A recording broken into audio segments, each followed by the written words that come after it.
Welcome back. The next game is going to be against All Authority, making their debut up against Gambit Gaming. The question is, can Against All Authority win their first game here, Jason, against one of the strongest teams in Europe? I guess we will find out indeed. We saw them playing at the LCS qualifiers, and they played a lot of interesting compositions. It evolved around the top lane playing bottom lane 1v2 with an AP character. Is kind of really interesting to see. Maybe we'll see a little bit more of that. Maybe we'll catch Gambit Gaming off guard. I guess we'll just find out. Well, Gambit Gaming have been upset already. Can they recover, really? I mean, that's the real question here. They suffered 2 losses. They were second from bottom coming into this one.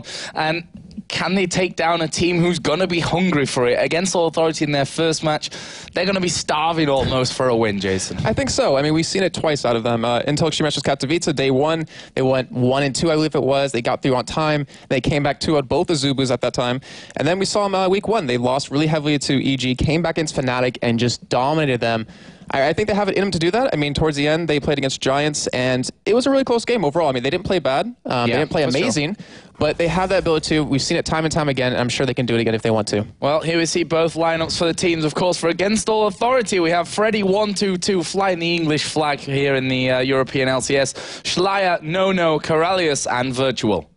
Yep, and over for Gambit, we have Darian, Alexich, Genja, Edward, and Diamond. And I'm really curious to see what Diamond's going to run this time, because we saw him run Volibear and Udyr so far. The Volibear worked out the first time, and the Udyr didn't work out at all. No, it was more of a oh dear moment.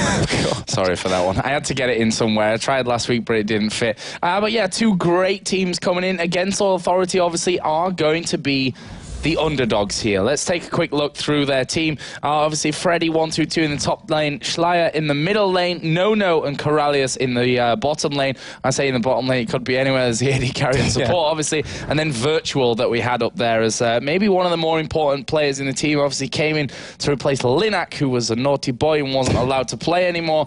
So there's going to be a lot of eyes on Virtual to see what he can do. Yeah, but we did see at LCS, him and even his team said they play a lot better together with him as their jungler. I mean, he just seems to have more synergy.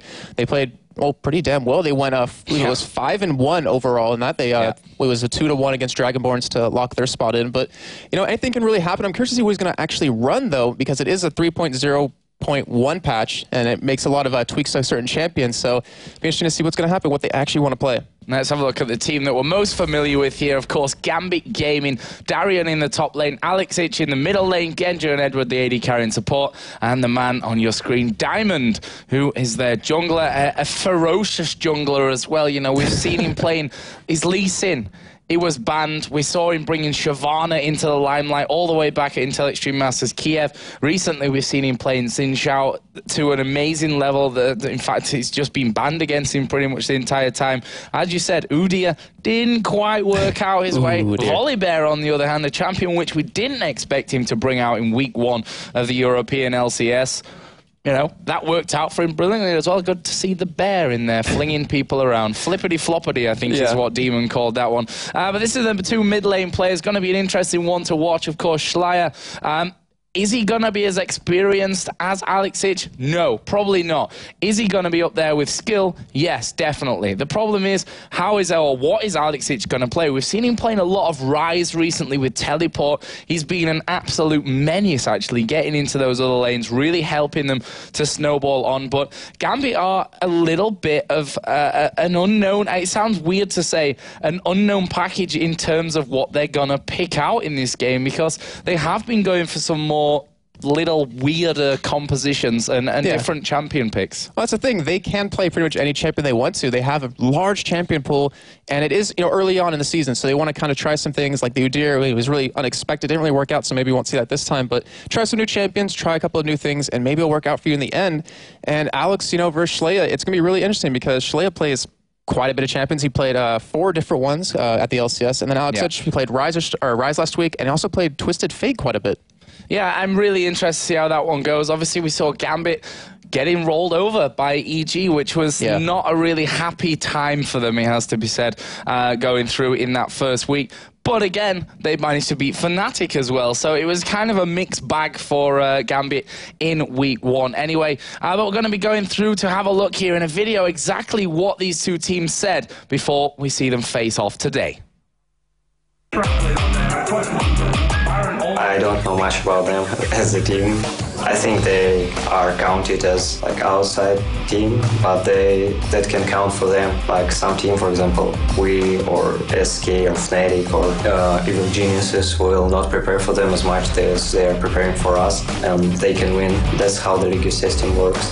It was a miracle that we got here. It was a miracle that we got out of the group stage, and it's like even bigger miracle we were qualified.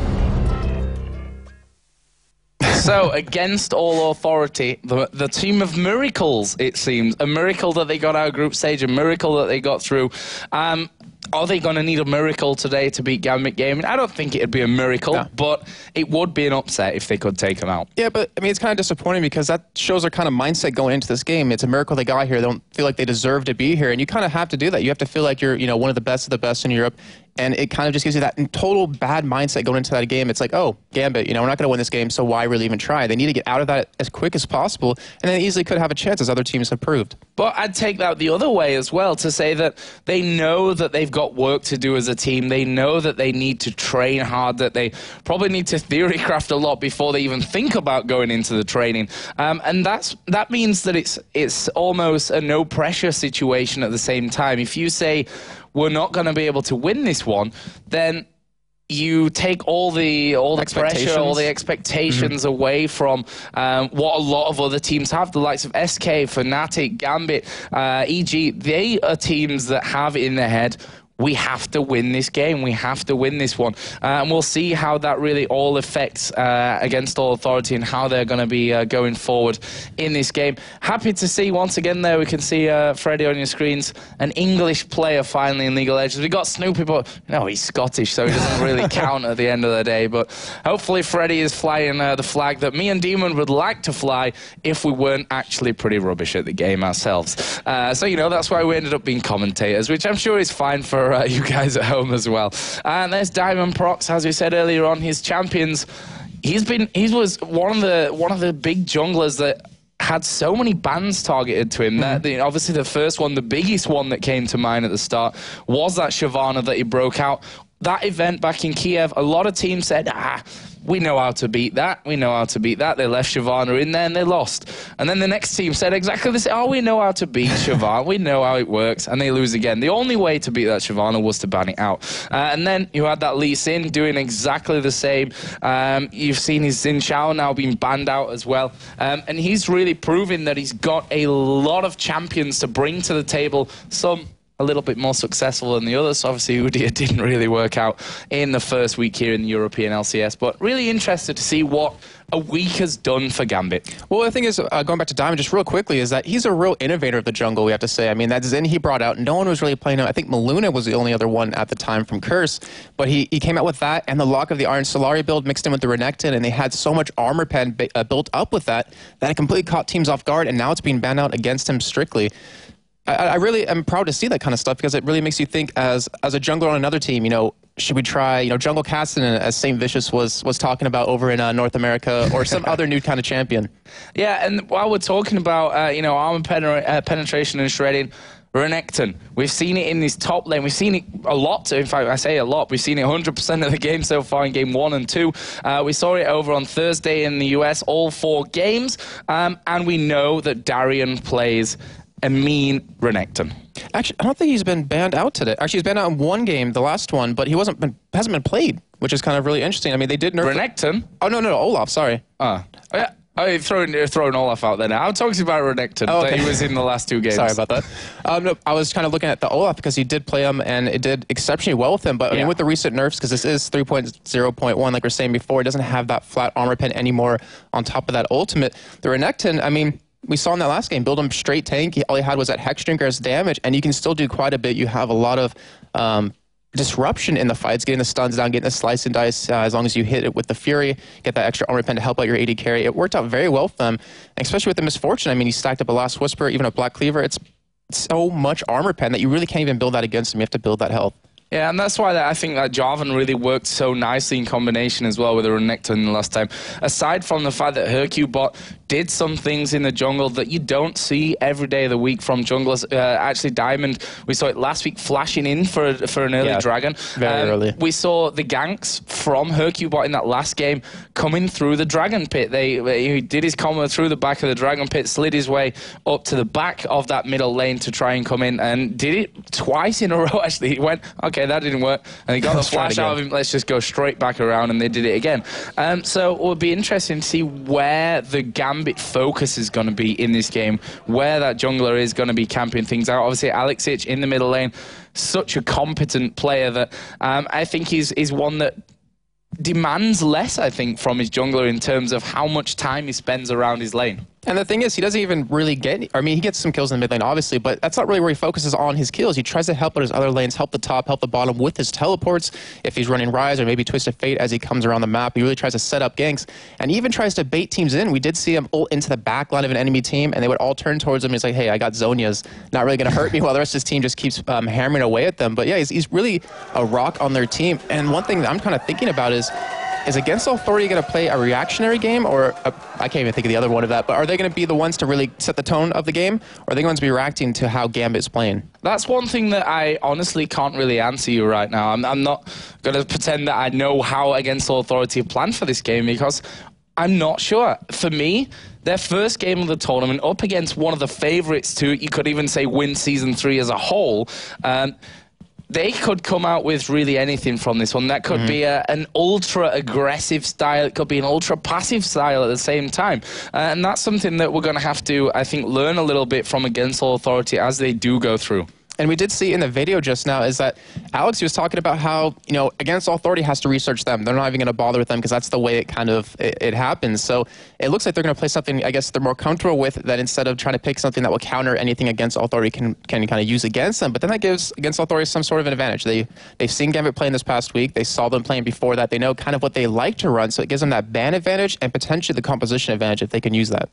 Yeah, and again, I made this point in the last game about the whole league system, that you can't underestimate these teams that you think are an easy win almost. I'm sure that the Gambit don't think that, but they'll be banking on the points from this game. And you see in every other sport, the top teams spend their time scouting the top teams. That's just how it is, because they're the important fixtures. But these games against the teams that you consider to be, you know, a three-pointer right in the bag for you, you've got to be able, you've got to win those games if you want to win the championships. These are, you know, traditionally games that if the big team gets upset, that can hurt their chances in the championship later on. Yeah, and I mean, they have the advantage too. They don't have to research them too much, but they have to make sure they don't take them lightly. I mean, we saw last week with the Giants, they might have taken them a little bit lightly, ended up losing that game and going down to the bottom half of the entire standings. And, you know, at this point, even though it's just week 2, you can't really afford to be there. You want to stay towards the top. You don't want to have to play those relegation matches, and you want to secure your spot for the second half of that season.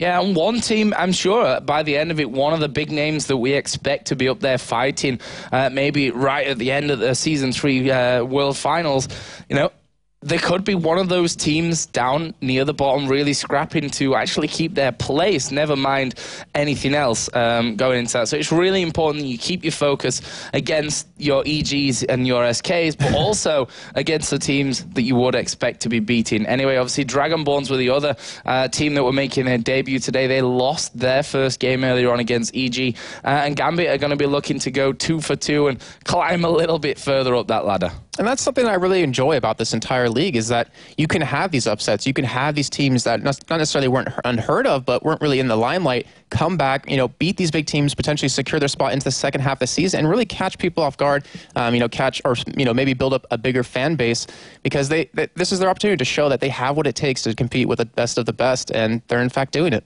So what are you expecting from this game, Jason? I mean, I talked about that I wasn't really sure what to expect from Against Authority being the, I guess we could say, massive underdog in this game up, and maybe even the biggest underdog in the Season 3 European LCS as a whole, actually. Yeah, you heard him say it was a miracle that they got through well, that. They certainly think that, so I'm sure, you know, they're not hurt by the fact that I am calling them underdogs here, but that can also work. You look back towards Gambit's time, before they were Moscow 5, when they were still Empire, when me and Demon casted the online qualifiers for that tournament, and we saw them pull off that brilliant Nunu ultimate from the bush, which became, doing an Empire. No one really knew who Empire were. I mean, Alex Hitch had been around, in other teams previously with the likes of Flash in the Night and players like that. But when they really came out as a team for that qualifier, no one really knew what to expect from Empire going into Kiev, and that can be a really big advantage for you, and maybe, just maybe, against All Authority have that here. Yeah, and look what happened off of the back of the Empire. I mean, they got some momentum for their team. They got some really high-place finishes. They kept building up, getting a bigger fan base, becoming better and better. And that momentum, you can't really underestimate that. Giants, I mean, I'm curious to see if they have that same momentum built up after defeating Gambit against Authority. It definitely has that chance. And, I mean, we both agree that they're kind of the underdogs in this entire game. But if they come out big, they could get a lot of new fans and really show everyone that you can't really underestimate them. And what do I think they're actually going to be going for here is, we saw Virtual during the LCS qualifiers. He played Shen every single game. Out of the 5 games, Shen every time. Corrales played Sona as well on support every single time. So I wouldn't be too surprised to see that. But the real big thing is that Freddy122, their top laner, he was playing bottom lane 1v, well, almost every single game, except I believe it was one when he was playing Nidalee. He ran a Karthus, he ran a Elise down there trying to, 1v2, try to, kind of set the other team off guard. And, Quickshot and I were casting the first game versus Copenhagen Wolves, and they ran something really interesting with the Karthus, Lux, and Ezreal combo.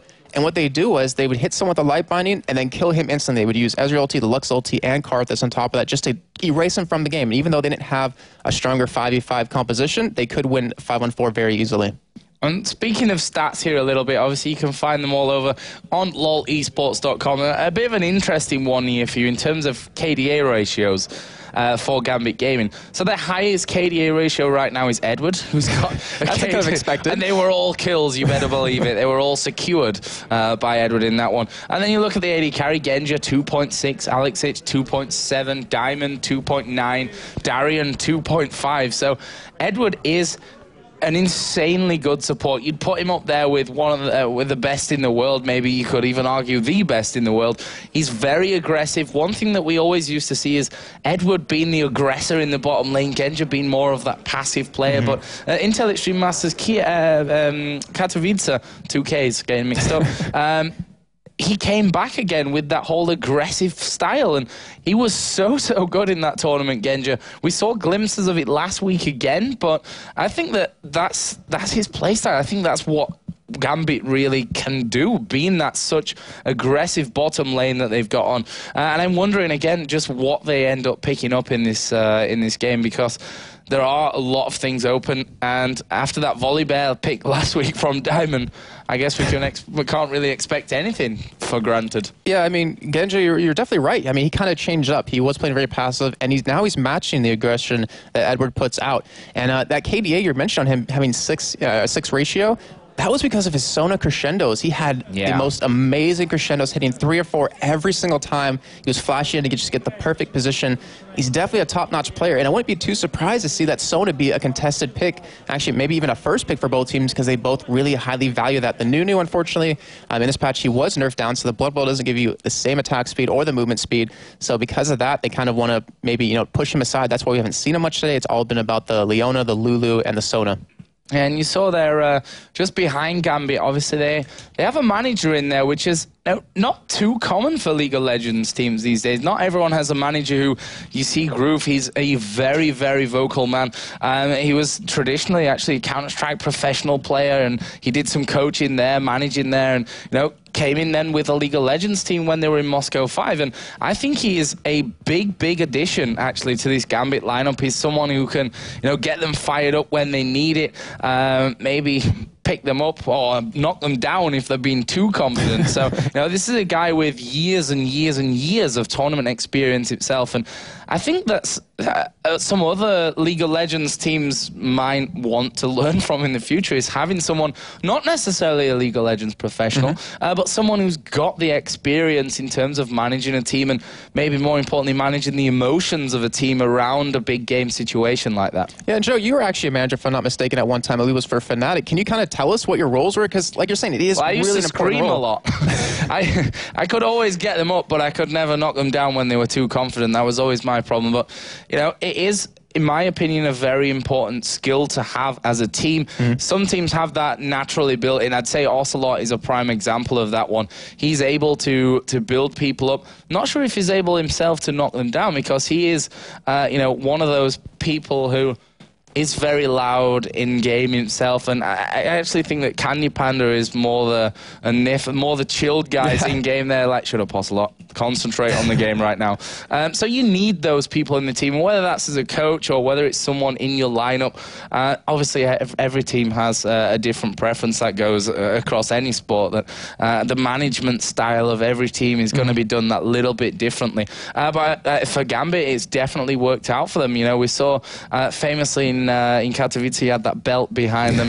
I hope he doesn't use it, but I kind of want to see that. Yeah. Put Edward over his leg and just get a couple of whippings. If you go to the new Gambit Gaming website, all right, Jason, we don't need to hear about your fantasies on air today. If you go to the new Gambit Gaming website, it's got the Gambit Gaming logo and then the belt right next to it, just to remind you that they have groove behind them to give them that power. But no, it is definitely important to have someone like that to be able to, you know, discipline the players when they need it, because, you know, at the end of the day, everyone's pretty young, and you can be hot-headed and annoyed sometimes, and down and kind of depressed at the same. So you need someone in there that's able to level it out, and I think Gambit have that. Yeah, when we were in Brazil, I believe it was, LGIM, they lost one map to Keed, it was, Keed Ben Q, and their manager told them, if you lose one more map, then you're a disgrace to your country.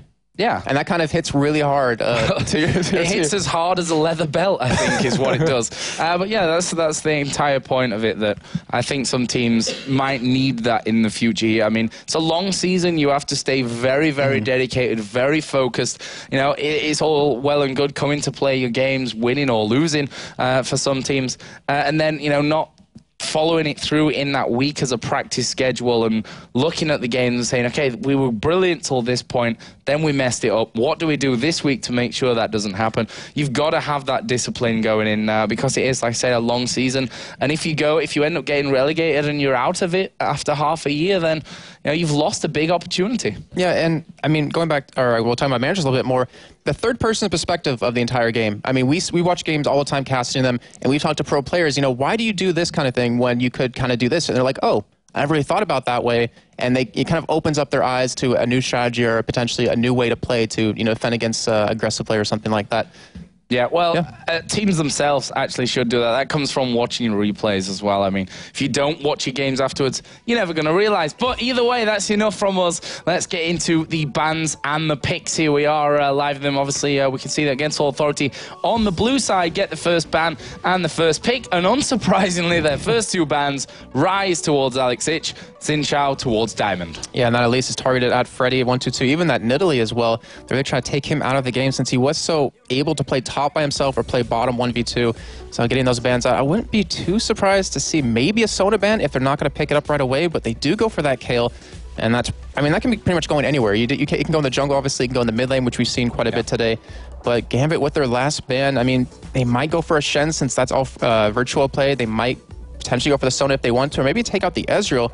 And instead, they actually ban out Twisted Fate, which they were playing quite a bit last week. Yeah, and there's the Sona first pick, as you said, and that's why they didn't ban it out, because they wanted to get a hold of that themselves for Corralius, their support. What are Gambit going to go? There is a Kha'Zix, obviously, was touched in the patches, actually before this patch technically, but he is still Kha'Zix at the end of the day. He's still Demon's doing floppy arms and all sorts of stuff. His noise not just yet. I'll leave that to him. But there is a Vi as well, another one that's left open that we've seen to be very devastating. There's the Kha'Zix as well to be added in on top. Demon's going crazy because he loves his Kha'Zix. But Vi and Kha'Zix together, that's pretty mean. Well, we did see Alex actually playing Kha'Zix in Intel Extreme Masters Katowice. Did phenomenally well against Azubu with him. Came in last second as an assassin, picking up kills left and right and getting that reset. The Vi, which we saw Hercubot playing from SK, did exceptionally well. It's been banned out quite a bit today, and I wouldn't be surprised if Diamondback's actually been practicing this because she's such a strong jungler. She has such strong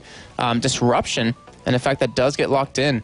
Going over to Against All Authority side, I wouldn't be too surprised to see the Shen pick up right here since it still is available. You don't want to give that over to the purple team because that's, you know, a really strong champion to have with that ultimate.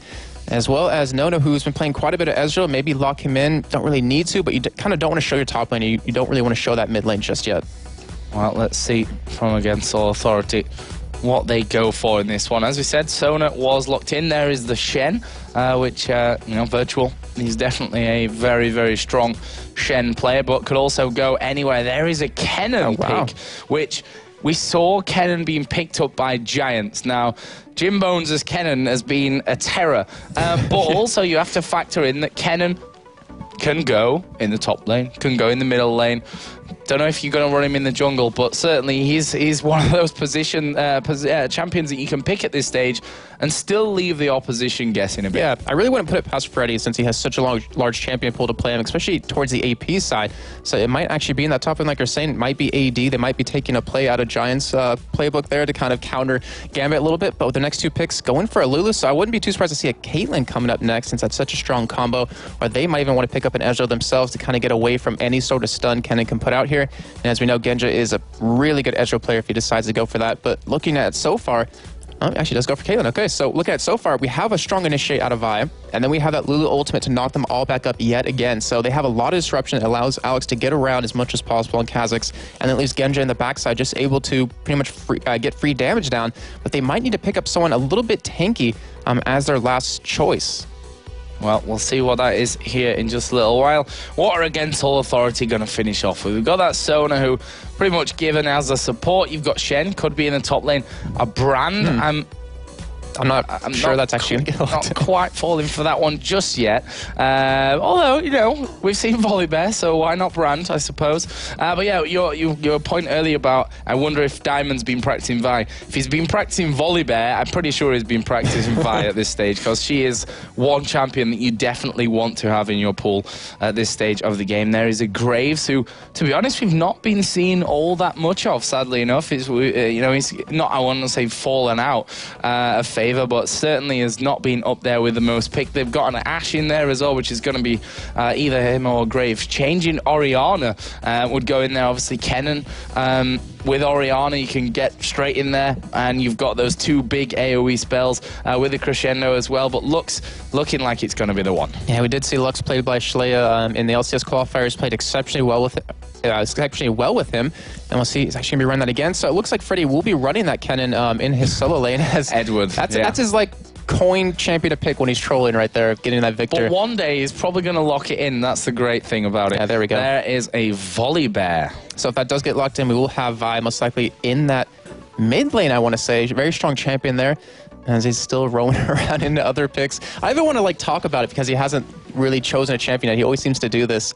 But looking over Against All Authority yet again, so we have the Lux, we have the Graves, and we have that Kennen going to be in the solo lane. So they have a lot of CC with Kennen's ultimate, with the Crescendo out of Sona, and they actually go for a Karthus, so someone relatively squishy.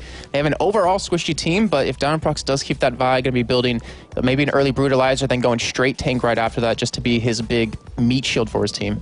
So the game that we saw Vi in the jungle last week was for SK Hercule, but actually First Blooded Lux in the middle lane. So who knows, we could see a repeat of that kind of thing coming down. It's all situational, of course, but which lineup do you fancy most here, Jason? It's kind of confusing. I mean, Gambit, they have that really strong initiate with Vi, but seeing Kennen again, I mean, I can't even remember the last time I saw him played in that top lane. It can kind of really catch you off guard. I mean, as AP, can kind of really catch you off guard. I know Wings of Death likes to run him a little bit of AD, builds a couple of Doran's Blades, and builds AP right after that kind of thing, but you know, looking at it, I'm going to have to say I get over to Gambit just because they have that strong initiate. They have so much burst on them with that Lulu, with the Lulu to pretty much get that knock up and give them that extra health, which they currently are lacking. Well, there you see on your screen, Freddy122. He's going to be playing that Kennen here in the top lane. Interested to see how he does with that one. Actually, it looks like Genj just switched over to Ghost Cleanse there at last second. Ghost Cleanse. He did, in fact. Wow. Didn't expect that one coming out. Obviously, we do see a lot of last-minute switches in terms of those summoner spells. Alex this time not going for the teleport, so we won't see any teleport out of that mid lane. In fact, there are no teleports on the entire map. For Graves going with Flash Barrier. But that's an interesting one there.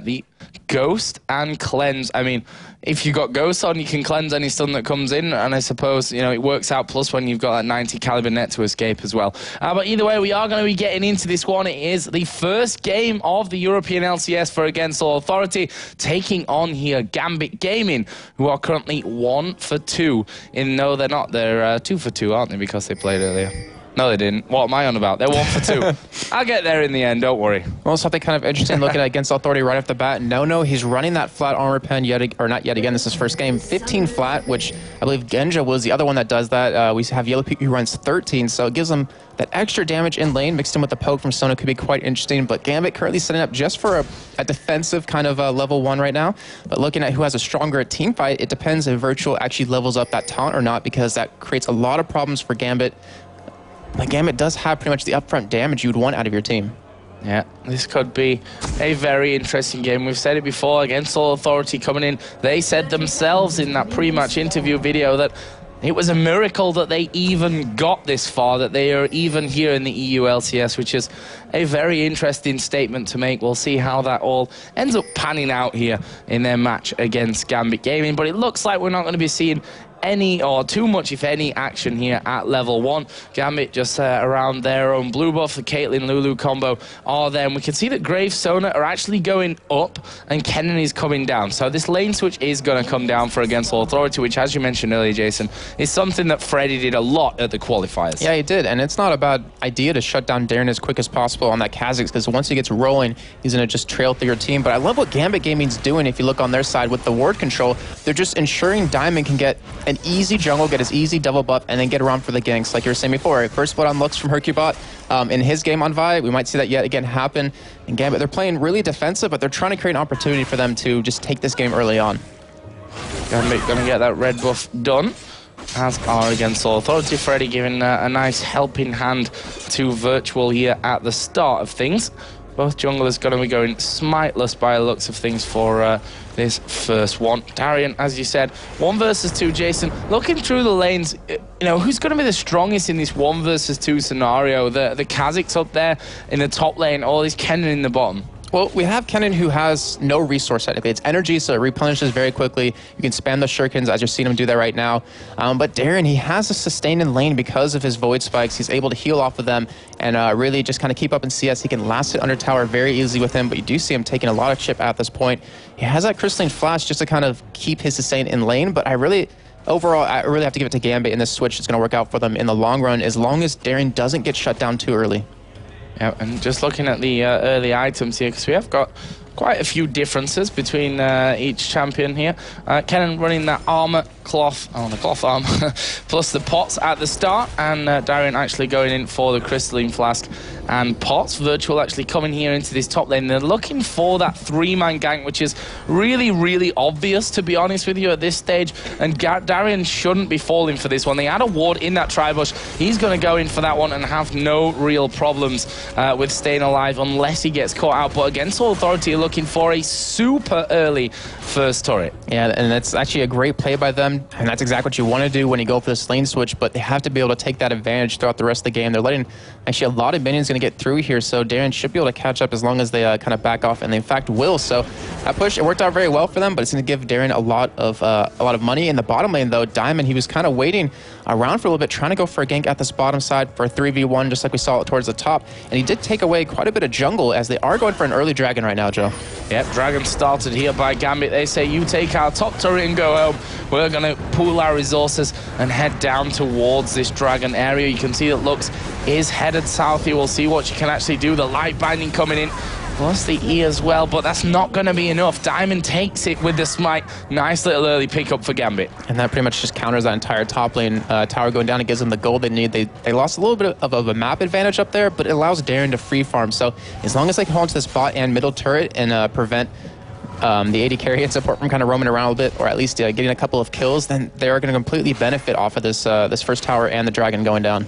So have a look at the early CS here. Obviously, Darren's having a bit of free time in that top lane. He's now 16-12 in the lead. Vi ahead in the jungle. Mid lane pretty even, with Karthus having a slight advantage. Similar for the AD carries as well, 27-21, with Graves having the lead from that one. Interested to see what Against All Authority's plan's going to be now they've got that early turret. Is it going to be settling into a more normal game in this bottom lane with the Sona Graves trying to bully out Lulu Caitlyn, which has got great pushing power here, as we can see Virtual coming around to this middle lane, going to get in towards Alexic. Have they got the damage to finish him off, though? He's just going to be walking himself away. Virtual not going to be able to get in there, and Gambit not losing anyone. Yeah, great gank right there. And you were mentioning if Against Authority is going to kind of maybe be a little bit aggressive here, and if they don't, then they're kind of pretty much conceding that early advantage they got. Darren, he's still free farming the top lane. They're holding on to the bottom turret right now as you see them up against it, trying to farm all these minions. But if they can't kind of take that that early advantage and push it on through the rest of the game, they're going to start to lose these fights when they finally do start to break out. As you see, Gambit still with the gold lead at this point.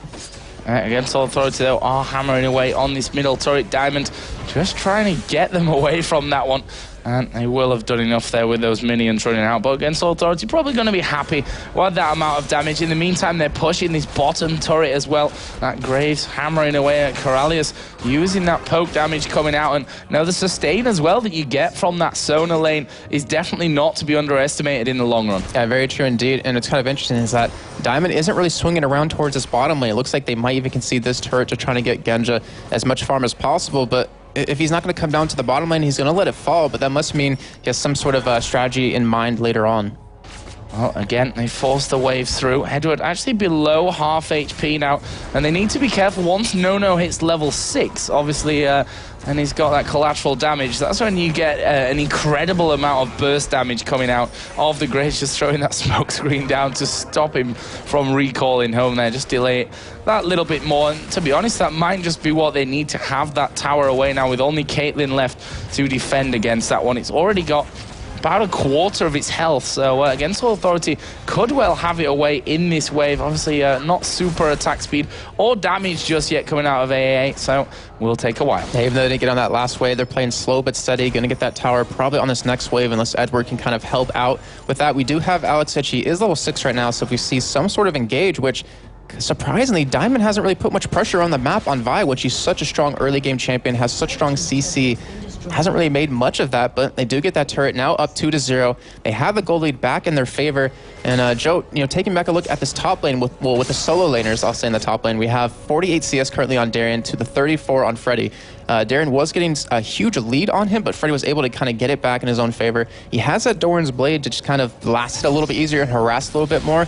And we'll see if he can kind of keep the CS income or coming in, the money coming in, so we can get a couple of items. So when they do need to start fighting these team fights, he's going to be tanky enough and have enough damage to lock down the enemy team. AAA going very textbook here, actually. They've moved their AD carry support on towards that middle lane. Unluckily for them, obviously, we have Gambit with plenty of decent wave clear ability. Darien now coming back into his top lane after doing those golems as well. Like you said, he's got a substantial lead here in terms of that CS. Got himself the tier already finished, plus he's got that ruby crystal in there as well, the crystalline flask he picked up earlier on. Also for Karthus with the tier, looked picking up the chalice, which is all pretty standard stuff right from the start. The AD carries do have a bit of a difference about them. Graves got the Vamp Scepter, which makes him even harder to get out of lane, because obviously he's got the heals from Sona, plus what he gets back from the Vamp Scepter. Caitlyn, on the other hand, gone for that damage spike straight into a pickaxe. Yeah, and no, I mean, he's sitting on 1,400 gold when he decides to actually back Genja, just sitting at 400 at the moment.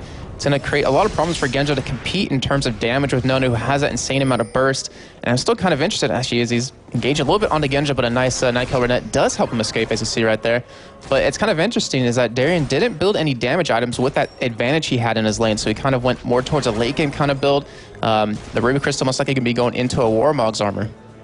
Yeah, gonna get in healthy there. He wants to be that big tank that we've seen being so successful recently. Darien now is actually waiting there. Diamond's gonna join in the party as well. They're gonna try and lock down this Kennen, who's not an easy champion to lock down anyway, as they do see Darien jumping in there. Diamond coming from the side. Ultimate used out of Freddy, but can they lock him down for this one? He's gonna flash away. Ultimate coming out of Karthus. Shendid coming to join as well, and Freddy will survive. And that CC was just insane out of their team right there. You had Darien get the slow. Diamond Prox got a nice knock up to prevent it from going where Freddy, all he had to use was that flash, and they had that Shen ultimate just to make sure he survived, but still in the end, aAa coming out ahead since they kept Kennen alive now. And Virtual going to get a little bit of farm here in this top lane because he's starting to fall behind. He's 27 CS to 40 at this point, and he needs to start catching up. Needs to build a couple of items here just to be tanking up to deal with the burst damage Gambit has. But it looks like Gambit is kind of just buckling up for the long run here. Diamond heading down towards this middle lane here. Once again, Wall of Pain goes down. Schleier actually will flash away from that one. He wants no part in that little party. He says, you're not going to kill me from that one. And then takes the rest of the minions in his creep wave as well. So where Against All Authority going to go? Dragon is up. Obviously, was taken already the first time by Gambit Gaming. Fairly early pickup for them. But Against All Authority aren't going to want to surrender the second one. They've got that lead in the turrets. They're actually behind in gold, even though it might be only around about 200 or even less at this stage. This Dragon would be a big pickup for them in the big scheme of things. As Darren, you can see the Void Spikes already here at level 8 doing good damage. Yeah, it really would indeed show that, and it kind of shows how confident they are in their team composition to go against Gambit, because they should be stronger than them right now, and they're not really forcing that dragon. But if they can keep Gambit off of it, I mean, even if they don't grab it, as long as they keep Gambit off of it, they'll keep some sort of lead and be able to pick that up whenever they want to. We have No in the bottom lane, solo pushing himself. He's getting quite a bit of farm. 104 CS, clearly leaps and bounds beyond everyone else so far, as we have 3/4 men in the mid lane for Against All Authority, just trying to create a little bit of pressure and allow No to keep applying pressure towards that bottom lane. Yeah, and that's a dangerous thing as well for Gambit, having the AD carry here of Against All Authority, having so much time to free farm. Obviously, Genja will get that back somewhat as the waves start to push up against his turret. But Against All Authority, again, they have 4 men in this middle area, but they're just not keen on going towards that dragon area just now. Sonar is going back, which could indicate a pink ward pickup, and then coming down. Yep, there is the pink ward being secured. So I'm guessing that's exactly what they've got planned here. Get the ward down, clear out what vision Gambit have got of it, and then try and take the dragon. Yeah, very true. That should be exactly what's happening. But the problem is Gambit, they have a ward in the bush, a pink ward there, so it won't be spotted if Against All Authority puts it in a pretty much standard place. We do have Darren in the top lane, still trying to push as much as possible. He's trying to create even more of an advantage, as he has 89 CS to that 52. And if he keeps doing this, I mean, once he has that first, damage item built, Gambit could easily engage and create a huge opportunity for them to kind of snowball the game. Well, Darien already hammering away, but in the meantime, they know that Vi was there. They could still see that Darien is there, so they say, well, let's take the dragon. And actually, Darien is coming down, so they're not going to have that turret away right now. They're going to try and contest for this dragon instead. Kennen just waiting off in the wings. So Against All Authority have pretty much all 5 men there, but in the end, I think they're a little bit too scared to throw away what they've built up until now. And we're 12 minutes 45 in, no first blood as of yet. Yeah, I mean, relatively early right now. There's no point in giving some sort of advantage away, because they did create that with those 2 turrets going down so far. But they are being a little hesitant to engage against Gambit head on, so that actually might come back to bite them in the butt later on when they start to kind of potentially lose these fights, just because of Gambit building up the damage. Like I was saying, they're going for the long run, so they want to build up the damage, eventually. And when they get to that point, they're going to be so strong that Against All Authority is going to have a hard time dealing with them. But we do see Schleier, he does have a new large rod now, so they could actually easily take this dragon if they do decide to go for it. They have that pink ward down, but still not spawning the one Gambit has.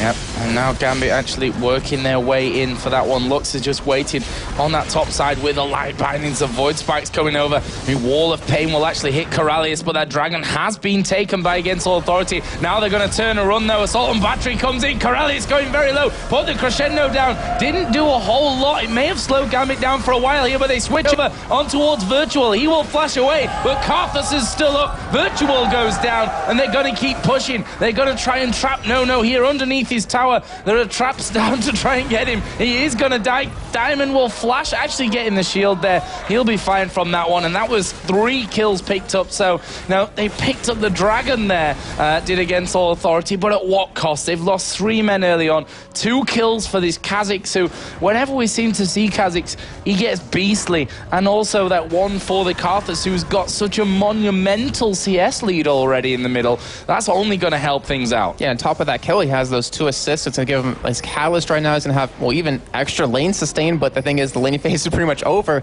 But yeah, I mean, that Dragon, it was what they kind of needed to do, but they didn't escape in time. That Diamondprox's ultimate just completely caught them off guard. Corrales got exploded on. The mid turret actually is getting very low right now as you see Shlea pushing it, but Gambit looking very solid right now. And if Kha'Zix keeps getting a couple of kills or maybe assists, he's going to have the items he needs to pretty much dominate the other team. And he actually has Azil as his first item. Yeah, interesting choice. It looks like potentially a Triforce. Potentially. What else do we have coming in off the back of that one? As you said, Catalyst was finished for Alex. He also bought a Blasting Wand, by the way, at the same time as that one. So his gold really going through the roof after that one. But that's it. 3 kills at the start. We waited a while for that first blood, but they came thick and fast. Yeah, and the Blasting Wand with the Catalyst is going to go for Erotic Aegis, obviously, but that shows their game plan. They want Alex in the middle of the fight. They want him to be pretty much tanking and yet doing a lot of damage, so they need to give that kind of item onto him. He's going to have the Saris Embrace eventually, which gives him that nice little bit of a shield, but that kind of shows you what their game plan is, and it's up to against All Authority to kind of prevent that or at least counter it. Yeah, and they've got the Lulu in there, which helps even more for Alex. You know, he's in the middle. That's your job as a Cartus, is to get in. As we see Darian going heavy on towards Freddy, who will pop his ultimate there just to stay safe. And just about works out for him. We see Virtual coming around the back, will get the taunt down, but honestly, I don't know if he's got the damage. And they've got Diamondprox here. This could be a genius bait coming out for Gambit, as we are going to see Sona coming from that top side. Darian had managed to leap away. He flashes away from the Lucent Singularity as well. And that will be him staying okay for now. Against All Authority, didn't notice Diamond either. Yeah, and the bottom lane actually do have Alex is trying to go head-to-head against Nona right there. Decides to back away, but that was really funny because Diamond was just waiting in the bush. He's like, all right, we're gonna bait this in, we're gonna get a kill, and he sees the entire enemy team. He's like, you know what? I'm just going to back press here. B and I'll see you later. Hopefully you get away from it all, which he did. Credit to him. I mean, Darian doing a really good job there of chaining everything he had to actually escape that bit of a tricky situation. So that leaves Gambit Gaming just 1,000 gold in the lead. I mean, it's not a massive amount, but if you look at the global objectives that have been taken by Against All Authority at this stage, it's no real wonder. 3 turrets. They took that last dragon. Okay, Gambit had the first one. If we look at the gold between all the champions themselves here, just to kind of get an idea of where that leaves us at this scenario. We have actually 5,300 on Alexic in the middle lane, and on his opposite side, 4,500 for Lux. So that just gives you a little bit of an idea as to how that leaves us on the in the grand scheme of things. So, question is, Jason, what's next here for Against All Authority? They've got that turret lead. They had the last dragon. They've lost these kills right from the very get-go, but where do they go from here? The thing is, they're running against time at this point. You saw the Rotted Aegis picked up on Alexic. They're really counting on Shlea to be able to burst someone down as quick as possible, mixed in with the damage that Nono can do.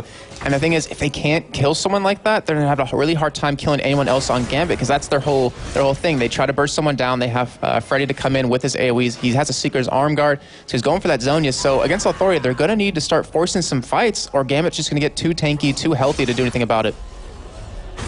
And right now we are going to see Darian diving into the middle. Ultimate coming out all up from everyone, in fact. Nice crescendo, actually, from Corellius. That may just be enough to save any kills going down, but will it be enough to save a turret here? We are going to see the laser surely come out. There it is, on towards Edward, but the Void Spike's coming in. Here is Freddy. They've managed to pick up Edward. Nice recovery there from aAA. Yeah, and that's exactly what they needed to do. They landed that light binding. They put all their bursts down onto Edward, ended up killing him, and create a 5-on-4 advantage right now. However, they're not looking too healthy, as Corellius doing everything he can kind of heal them back up, but they have to kind of defend this turret. They're still on the back foot. Corellius, I mean, he's not really tanky right now, and as you see right there, he's taking quite a bit of damage.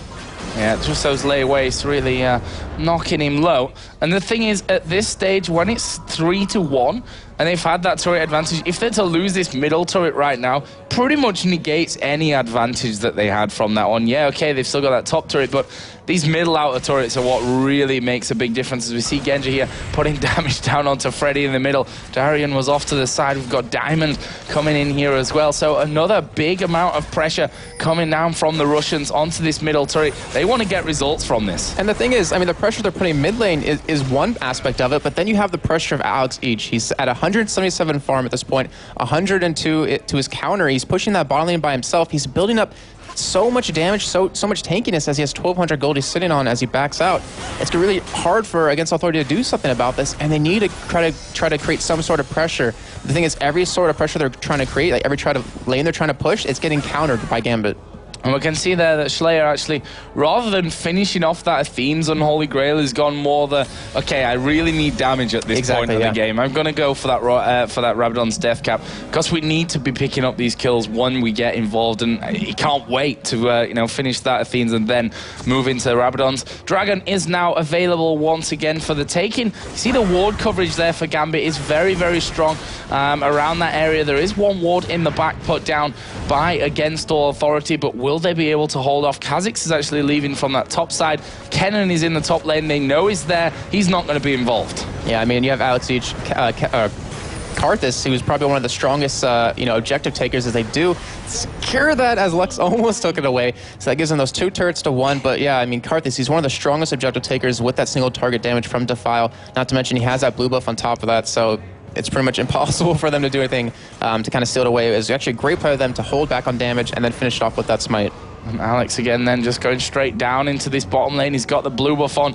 He can spam all day long and push these lanes out, and someone is going to have to come down in there and try and deal with him. This time it's going to be No. Wall of Pain will block his entry in towards Alex, and he will be quite happy to just say, all right, stop farming, Alex, stop pushing this lane, and you know, let's neutralize that one a bit. We can see Trinity Force has been finished for Kha'Zix, so interesting route that he's gone in there, Jason. We've not been seeing really Trinity Force coming out. Obviously, this is the patch where Trinity Force's combined cost was knocked down to 3 gold from the 300 that it was before, so maybe that's why he's thinking, okay, we can go in for that one.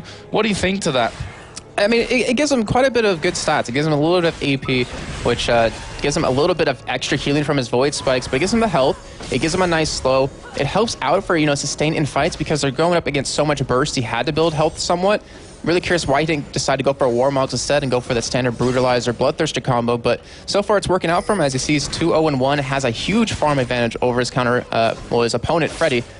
And, I mean, it's just not looking too good for Against Authority. They're losing that window they need to be able to burst someone down, as you saw, like you were saying before. The Rabadon's Death Cap picked up on Shlaya just so they can kind of lock down a kill and secure a kill.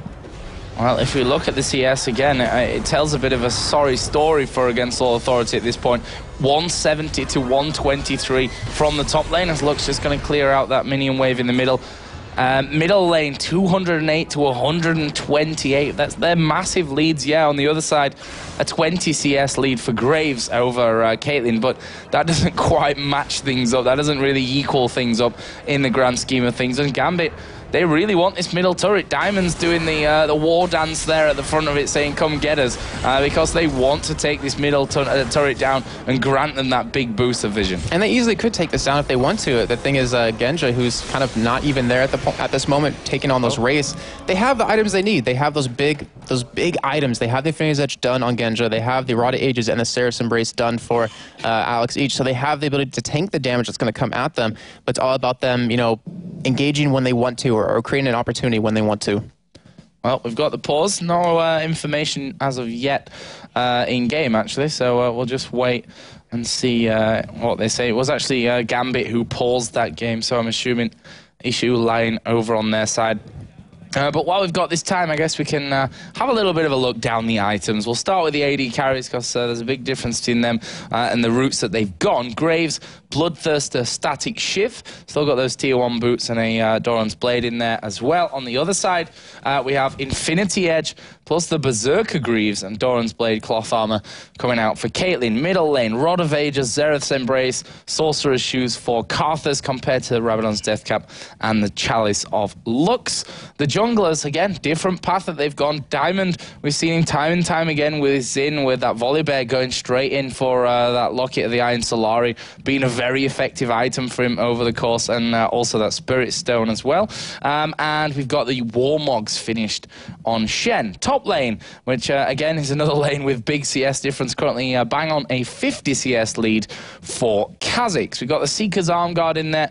He's, as Jason said, going to be building up that one up towards towards that Zhonya's Hourglass now. Obviously got a different build path with the Seeker's Arm Guard coming in than before, and the Trinity Force plus a tier on Kha'Zix as well. 28.3 to 31.4 thousand gold, 3-1 in turrets still in favor of Against All Authority. Jason, where are the next big plays going to come, and who needs to be making them at this point?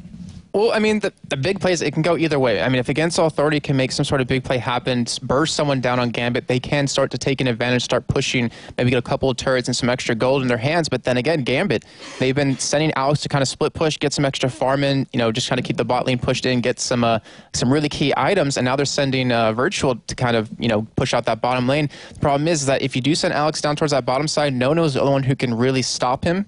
With his damage, as long as he has that red buff, he can actually take Alex on 1v1. But Gambit, I mean, they could push turrets right now. They have the ability to. They're tanky enough. They have the CC they need if Shen does come in, but it's not really going to cause too much of a problem. They're just going to ignore him. He is tanky enough with that Warmong, but that's about it. I mean, if you can't protect Lux, if you can't protect Graves, and can't even Zhonya's just yet, you're going to have a really tough time winning these fights. So it pretty much can go in either one's favor. It just depends on how they execute it, Joe. I can see that Against All Authority sat pretty much in silence as far as I could tell. I don't think anyone was really talking there. They know the position that they're in and what they need to do. There's Diamond on your screen having a scratch of his chin. Not because he doesn't know what's going on, but, well, probably because he wants to get there and go, oh, he's got an itchy chin, which is probably more likely to be the scenario for doing that. But yeah, no information as of yet. Hopefully we'll get that relayed to us here in a second as to what's going on, so we can let you guys... apparently someone's got a nosebleed, which is never a good thing to happen, I suppose, in-game.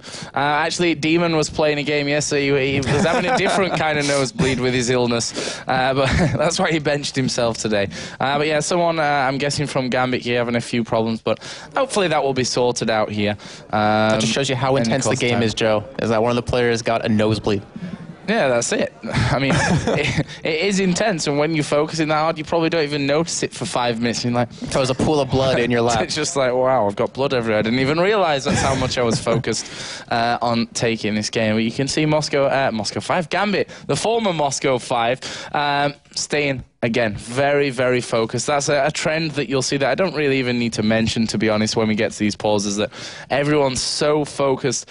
If they talk, it's about the game. They're, you know, not really much joking around and things like that. They want to get this one going. Of course, this is Against All Authority's first matchup in the European LCS, and they want to stamp a mark on it right from the very get-go. Yeah, I mean, it's very true. And during this pause, it gives them the opportunity to kind of talk about it. However, you don't really see much talking going on their side, but gives them that opportunity to, you know, take a second, you know, take a breath and look at the situation at hand and kind of come up with a strategy to counter that. But as you see, you know, Darren, he's talking away right now. It looks like they're focused on this game. They really want to close it out and kind of get out of that bottom half of the bracket. Well, I'm not sure who it is who's got the nosebleed, because I've not seen anyone even missing from the chair right now. Actually, I think Gosu Pepper's the only player that we've not seen. Obviously, now known as Edward.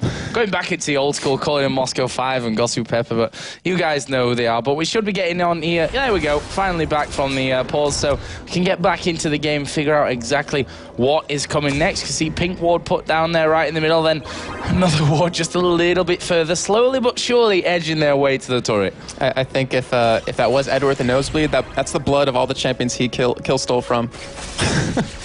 Okay, that was a little awkward. Anyways, though, Joe just leaves me hanging, goes quiet. I left you hanging on purpose there, Jason. You need to learn about these puns. You need to learn. It wasn't even a pun.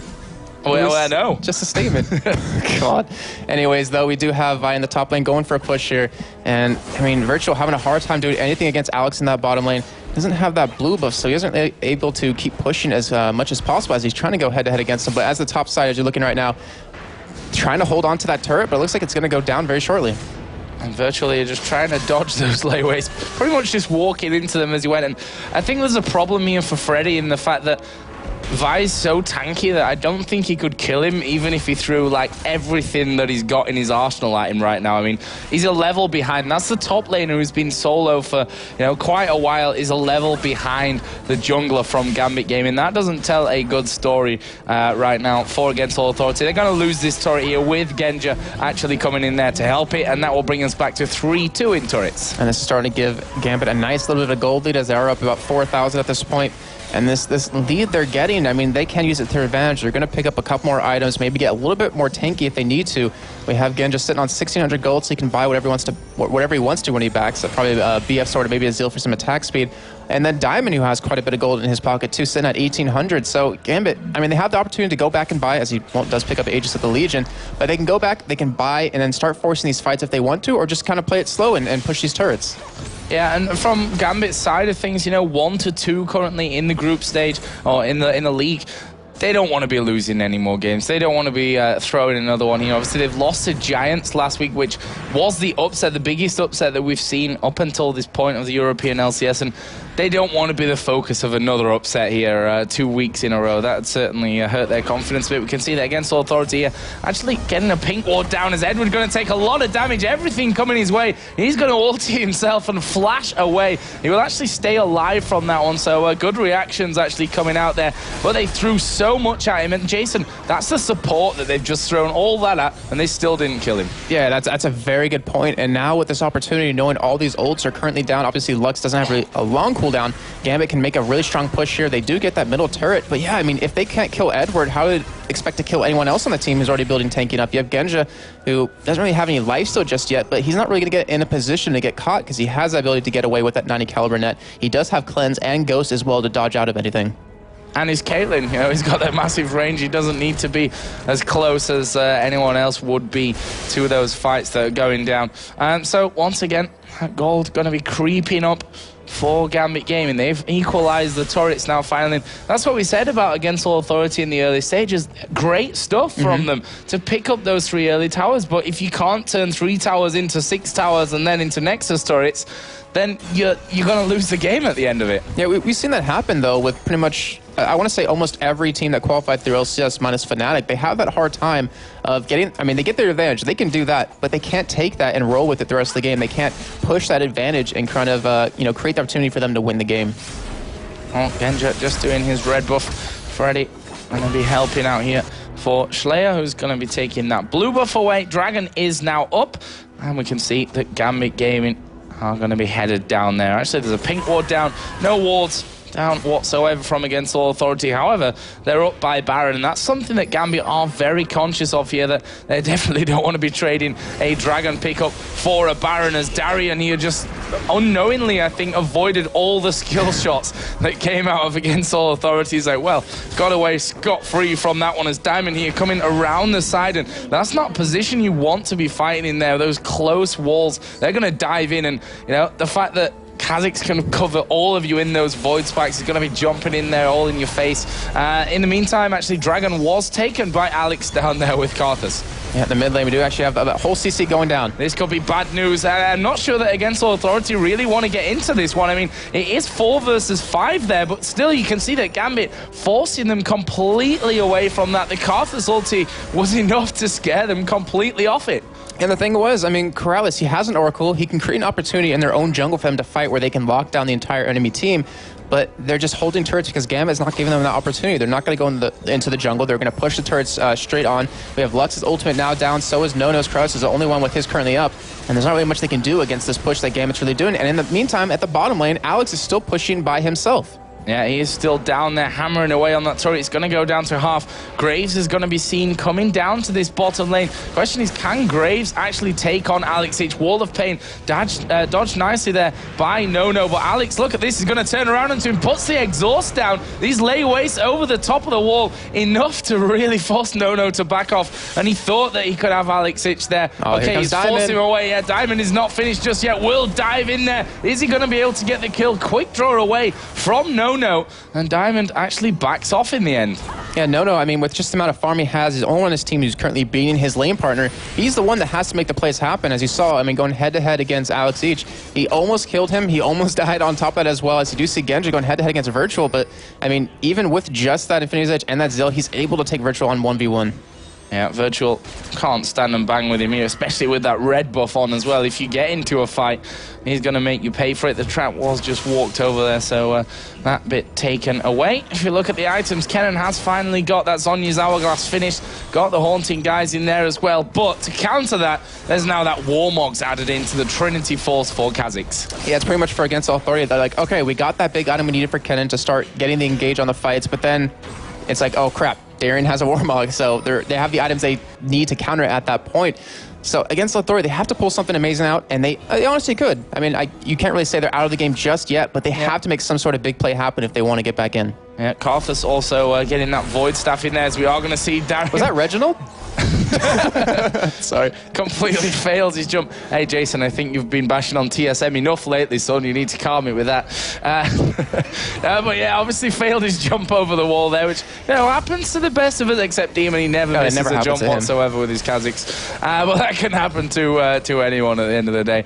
But still, Gambit, he was scary there, Darien. He forced him away at least. That's what he was trying to do, just jumping up and down just to scare him off and claim control over that area of the map, or something like that at least. But yeah, Gambit here, Baron is available for the taking. They're up to, level 16 now, with Kha'Zix 17, with the Karthus level 15. And if you compare that over, I mean, it's pretty close on that. They've got like a 1 level advantage in some places, but the big difference is Karthus to Lux, like 4 levels. Yeah, that's big. And he almost has double the farm. He has the Seeker's Arm Guard now done. We'll have that Zhonya's done fairly shortly. Has a Void Staff as well, so he just wants to get in the middle of a team and just say, come at me and try to kill me, because even if they can, he's just going to sit there in his dead form and just put tons of defiles on, tons of lay waste, and just create it so Gambit can pretty much pick them up one by one. We do have a little bit of magic resist, but it's at that point where it doesn't even matter. I mean, once you're at that 80 MR point, the Void Staff's going to give you much more of a benefit, and that's the item he currently has picked up. We do have the Oracle still on Corrales at this point. Is about to run out, though, and they didn't really create an opportunity with that, which is a shame, because that's what they were trying to do. Well, that's what you've got to do now with the Oracle, that 5-minute timer, making it a very situational item, not something that you can just pick up and know, okay, I'm probably going to survive for a good while, so I can just leave it there. As Alexic actually just coming down here to stop Virtual split pushing, and he's not really had much of an opportunity to do that, which obviously as a Shen you really relied upon to do that kind of thing by your entire team. Alexic also got that Oracle Elixir on right now. They're pinging into the middle of the jungle, and we are going to see Darien dive in here. They're going for Freddy. Actually, the ace in the hole will land onto him. Shen going to come into the fight, but again, Against Authority don't want to fight there. And it gives Gambit that confidence knowing, hey, if we do engage, they're going to run away. They don't really feel like they can take us on, which they honestly can't at this point. And we do have Shen going for a ton on Diamond Procs, though. And he's managed to land it. We are going to see the ultis chained together here, but the knock-up from Lulu again really pushed everything back from them. Saved Gambit from really losing much, to be honest. Diamond lost half of his HP, but at the end of the day, he's got loads of health, so half of it is nowhere near enough the damage that they needed to put down in that situation. As we are going to see them here moving in again towards that turret as the minions come streaming in with Genja. They should be able to take it away pretty quickly. And, well, it's just a matter of time, to be honest, before that one drops. Yeah, it was really interesting right there, because Diamond, he did get caught. He did have all the ultimates used on him, but with that little ultimate, with that locket of the Iron Solari, he was able to sustain it long enough to pretty much just make aAa back off. I mean, after those ultis are down, they still can't even fight Gambit, which, if they can't get someone low, if they can't kill him, first of all, and if they can't get someone low, then they're going to have such a tough time picking up any kills or converting it into anything for them. But Gambit, I mean, it's really interesting. They set Alex off by himself to go push a lane by himself, and that's kind of something you see, the AD carry do to kind of farm up, because, APs obviously are strongest in the middle of the game, and look at his farm right now. I mean, 339, what other items does he really need besides that Zhonya's, where his AD carry only has that Infinity's Edge and Phantom Dancer. That's such great farm coming out as well from Alexic. I mean, you compare that, well, you can't compare that really, can you, to Lux, and that's the big point of it. You see the Phantom Dancer on Genja along with that Infinity Edge now as well. He's got 1,500 gold to spend, and just to have a look at the gold here on the scoreboard, 12,000 compared to 7,900 between the two AP players in this one. Obviously, with Alexic having the leaders, we are going to see Nono in trouble down at the bottom. Ace in the hole comes down. The jump not quite quite enough to get the kill, but Darian's chasing anyway, and he finishes off there in the end. Nothing that No could do about it. Actually, Alex Ich was coming down to join in the party if needed. In the meantime, Genja and Edward picking up a dragon. And that is the 4th dragon of the game. We only had one over against Authority as they picked up the 2nd one, but Gambit, they're in the driving seat right now. They have a 9,000 gold lead, sitting on almost 10,000, which I'm sure they're going to get very shortly. We do have Freddy in the top lane trying to push as much as possible, create an opportunity, but Diamond is going head-to-head against them. Yeah, actually, Freddy turning around here, but look, he doesn't really do that much to Diamond, and Diamond's going to keep pushing in here. He's going to be looking for this kill. Can Freddy survive this one? It certainly doesn't look that way. Karthus' ultimate actually will come down. Diamond finishes it off before Alex can steal it. I think Diamond's saying, no, this one's mine. I want it, as he just picks it up in the last second. So Karthus' ultimate pretty much wasted right there, but we do have an engage on the mid lane. Oh, that was an amazing play out of them. He jumps in, gets a Lulu ulti for the knock-up as well. Have they got the damage to finish off? Corellius is going to flash. Darian flashes and jumps over after getting the reset. Schleier does get the Stand United just in time for that one. And there comes the laser as well. That's not going to be enough. In the meantime, though, while all this is happening, Diamond and Alex Ich just going to be taking the Baron down all on their own. And look how fast it goes. With a blue buff Karthus, that Baron has got nothing. Yeah, very true. That was such a really, well, I'll say cool fight out of Darren right there, because he dodged that Lux Snare with that flash, picked up another kill on top of that, but that just shows how far ahead Gambit is right now. We have Darren trying to go for engage again onto Virtual, but I don't think he can take him on. Well, he might be able to when Vi's joining the party. Karthus coming down. Wall of Pain lands. Ace in the hole is down as well. Virtual forced to flash away. And he does get away in the end, but Gambit, they've got the Baron on now. They're going to be regenning everything back. They've got minions coming in. That inhibitor turret is going to be taking a lot of pressure. And Genja's sitting on 3,000 gold right now when he does decide to back. Darren backed with about 1,900, picks up a Spirit of the Elder Lizard just for some extra damage. And I'm curious to see if Genja's going to go for a Last Whisper as his next item. No, there's not too much armor in the enemy team. They do have Freddy with that Zonia's, but Gambit looking so solid right now. Looking pretty much like they, talked over that entire week and pretty much fixed any kinks they had. They're looking like Gambit, aren't they? They're looking like the team that we all know that they can be, as the pink ward's put down here in that middle lane. Actually, I thought they'd started hitting it before, and if they'd just put it down here, they saw it being placed, and that's why they stuck that pink ward right on top of it. Always good to have the visions in there, the vision in the lanes as well. I mean, when there's no minions coming through and what have you, why not stick those wards in there?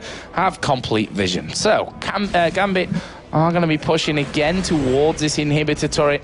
Virtual is the tanky one on the team for against All Authority. Obviously does have that Warmog's got the Sunfire in as well as they go in towards a fight. We are going to see Darian jump in. Alex Ich is right in the middle. The Lux Laser not going to do enough as the Zonia's does go down. Schleier is going to fall. The rest of the team being picked off here slowly but surely as Karthus is going to be losing himself in that. Ulti comes down. Can they get kills off this one? Virtual going to get hit. Ace in the hole will give the double kill. Over to Genja. And such a great little ultimate coming on to Alex right there. He overextended on purpose just to kind of get in the middle of the team, and with that little ultimate, with that Zonius, he's able to survive long enough that the rest of his team can pick them off one by one. A 1-for-3 trade in favor of Gambit, and now they can pick up this inhibitor on top of that, and they still have a crap load of gold to spend, as Genja's sitting on 4,000 at this point, and Darren's sitting on 2,000. Yeah, that is a lot of gold to be sat on here.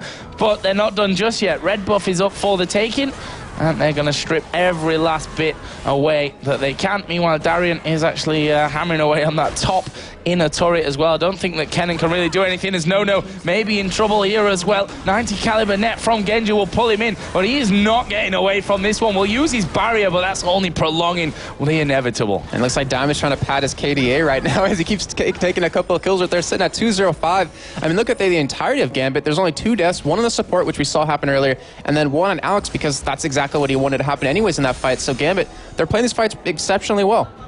They certainly are. And if you didn't watch the early stages of this game, you're probably thinking, well, this is a boring one. 10-2 in kills. They're up 7-3 in turrets. But the actual fact is, in this game against All Authority, took the first 3 turrets.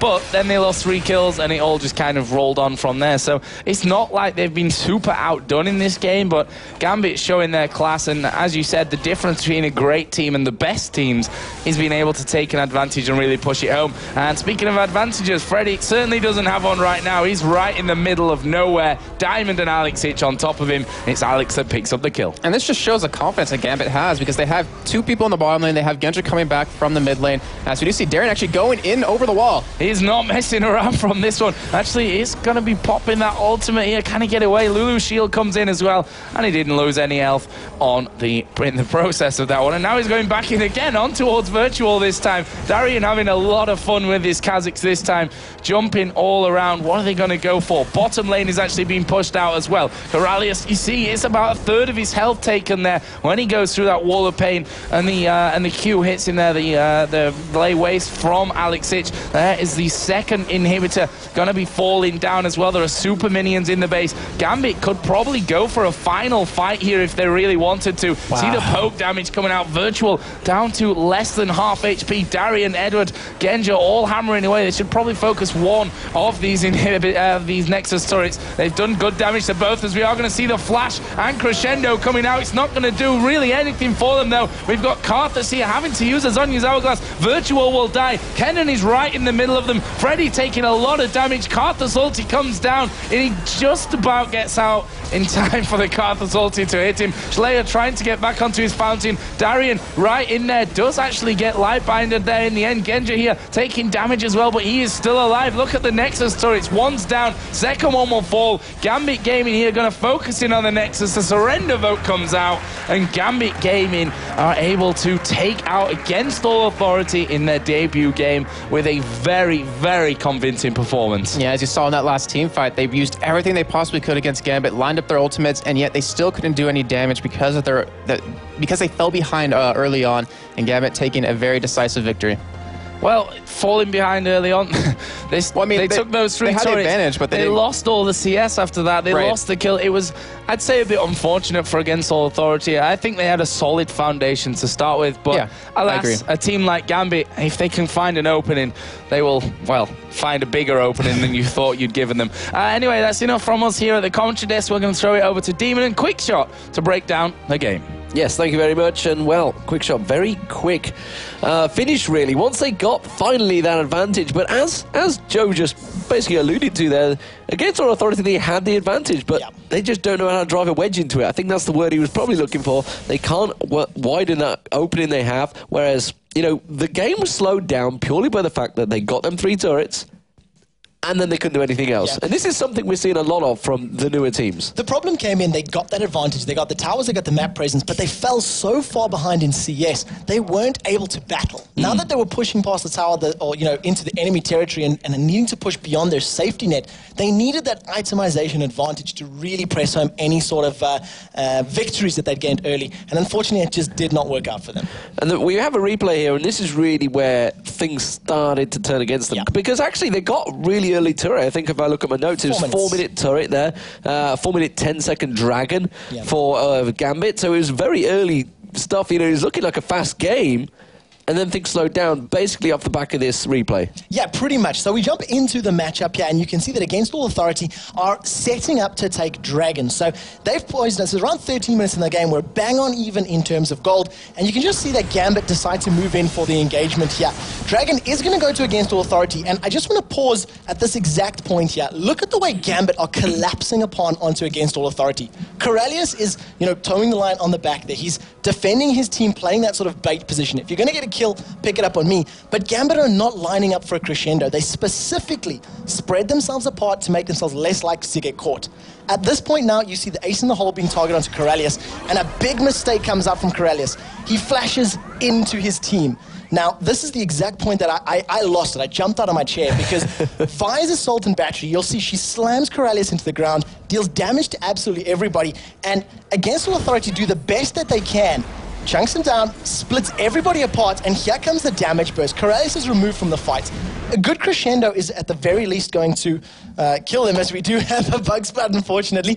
But, the crescendo completely locked them up, held them in place, and they landed the final spark, the Graves ulti, as well as Buckshot, and it did nothing. It chunked away about 30% of their HP, and unfortunately, it wasn't enough. Kennen, they were on the backtrot, they were running away, they didn't dive in with those ultimates, and because they were behind in items and in gold, they could not win that engagement, even with hitting their ultimates on absolutely every single member of Gambit Gaming. And then slowly but surely, of course, Gambit just drove home that advantage once they started to claw it back. So to speak about those advantages, we're going to go over to the main stage and we're going to grab a word with the Captain Glorious. You've seen him, he's got a Superman picture on the stage on the website, so let's check him out. It's Alex Itch.